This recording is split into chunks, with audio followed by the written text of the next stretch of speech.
Our guest is Bernadett Szél, PhD, affiliated with Central European University in Vienna, but she comes from Budapest. She's Hungarian and a former member of Hungarian Parliament and former co-president of the Lehet Más a Hungarian political party. Bernadett, good morning.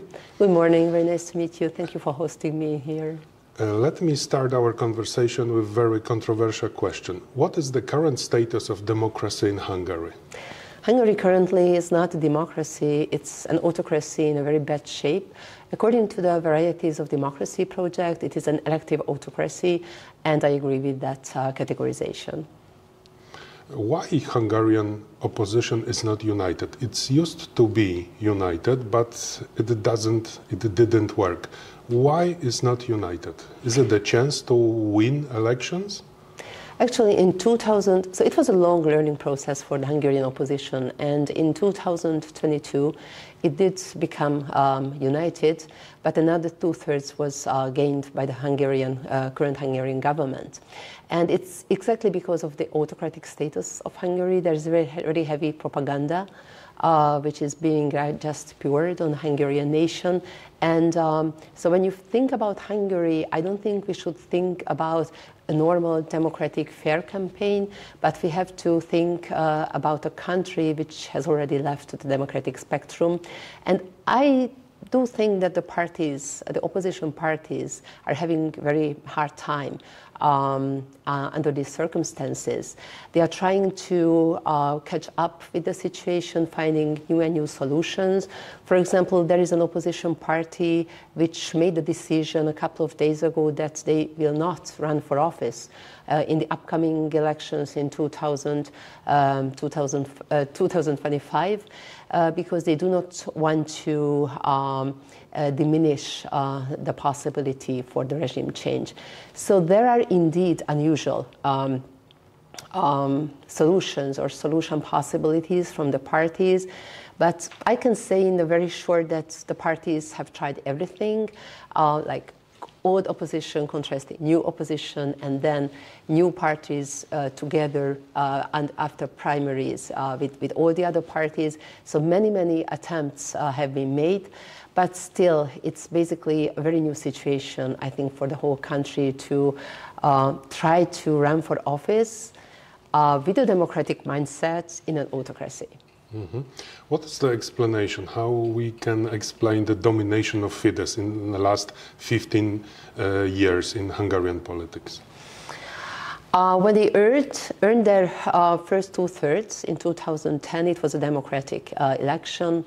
And after that, they ruined democracy in a very fast way.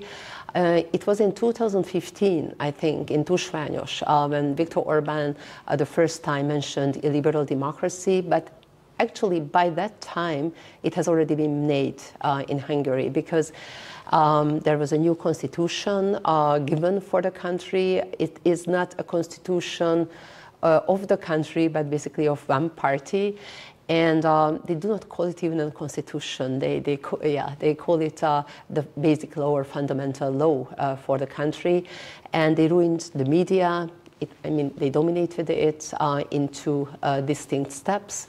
And also the independent institutions were dominated by loyal people. They created a loyal economic class, which are 100% dependent on political loyalty with the Fidesz. So they even tried to dominate 100% the cultural sphere and education. And this is a kind of very rapid change. And it is particular because many times we can see by now that they use Putin methods, but somehow tailored to European states. What are the future scenarios of Hungarian democracy? What do you think about it? Well, I think this is a major situation what is happening currently in Hungary. From the very first time, I think there is a very new situation for Viktor Orbán as well, both politically and economically. Hungary is running into debt in a very fast way. And also the EU responded to this situation in the past years. The inflation is very high, and many Hungarian families understand that the corruption and inflation and the governmental politics, somehow they support each other and they're dependent on each other. So now they have to answer very hard questions from the electorate. And there is a new challenger of Viktor Orban from the opposition side. It's a big question how this new challenger, Peter Magyar, will cooperate with the whole opposition electorate. But there is a chance for government change in the upcoming elections, which will be in less than 1 year. So if we make it, I think there will be a new situation for Hungary and a possibility to get back to the democratic spectrum. The other way around, I don't think we want to think about that, but that is definitely the way of Putinization within the European Union. Thank you very much for the conversation. Thank you very much.